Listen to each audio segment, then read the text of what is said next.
হাওড়ার সাঁকোতলা এলাকা, রাস্তা থেকে কিছুটা নামতেই বাঁশবাগান। স্থানীয় বাসিন্দাদের অভিযোগ, সন্ধে নামতেই বাঁশবাগানের ভেতর আলো জ্বালিয়ে বসে জুয়ার ঠেক আর মদের আসর। আর ঠিক তার পাশ থেকে মঙ্গলবার সকালে মিলল স্থানীয় বাসিন্দা বছর 18 শুভ ঢাকির গলাকাটা দেহ। স্থানীয় বাসিন্দাদের অভিযোগ, জুয়ার আসরের প্রতিবাদ করতে গিয়েই শুভর এই পরিণতি। ভোরবেলা স্থানীয় বাসিন্দারা বাঁশবাগানের ভেতর ক্ষতবিক্ষত দেহটি পড়ে থাকতে দেখেন। তারপরে ক্ষোভে ফেটে পড়েন তারা। মৃতদেহ আটকে চলে বিক্ষোভ, পুলিশের গাড়িতে ভাঙচুর। সকালবেলা এসে দেখি এরম তারা গলা কাটা এরম মানুষটাকে মেরে ফেলেছে।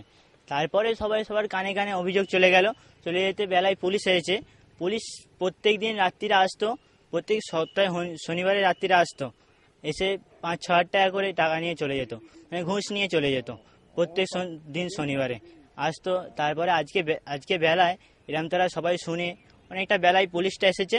পুলিশ এসছে, পুলিশের গাড়ি সবাই মিলে রাগে ভাঙচুর করেছে। শিবতলা এলাকার একচুয়ালদের বাড়িতে মা দাদা বৌদির সঙ্গে থাকতেন শুভ। পরিবারের অভিযোগ, পরিকল্পিতভাবে ডেকে নিয়ে খুন করা হয়েছে শুভকে।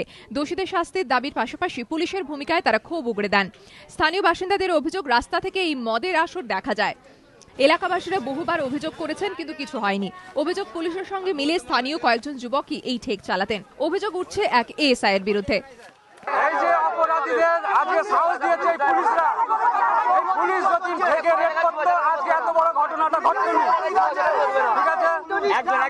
পুলিশ যদি এই থেকে যদি রেড করতো এই ঘটনাটা আজকে ঘটতো না। ওরা জড়িত থেকে এটা হয়েছে আজকে। প্রতিবাদের এই পরিণতি কেন? পুলিশ যদি দুষ্কৃতীদের সঙ্গে মিলে থাকে তাহলে বিচার মিলবে কোথায়? প্রশ্ন তুলছে শুভর পরিবার। আমরা জনসাধারণ মানুষ, আমরা থানাকে চাই। থানা যদি বলে আমাদের ওপর থেকে অর্ডার আছে, তাহলে আমরা কি করব? আমরা তাদের জন্যই আছি তো।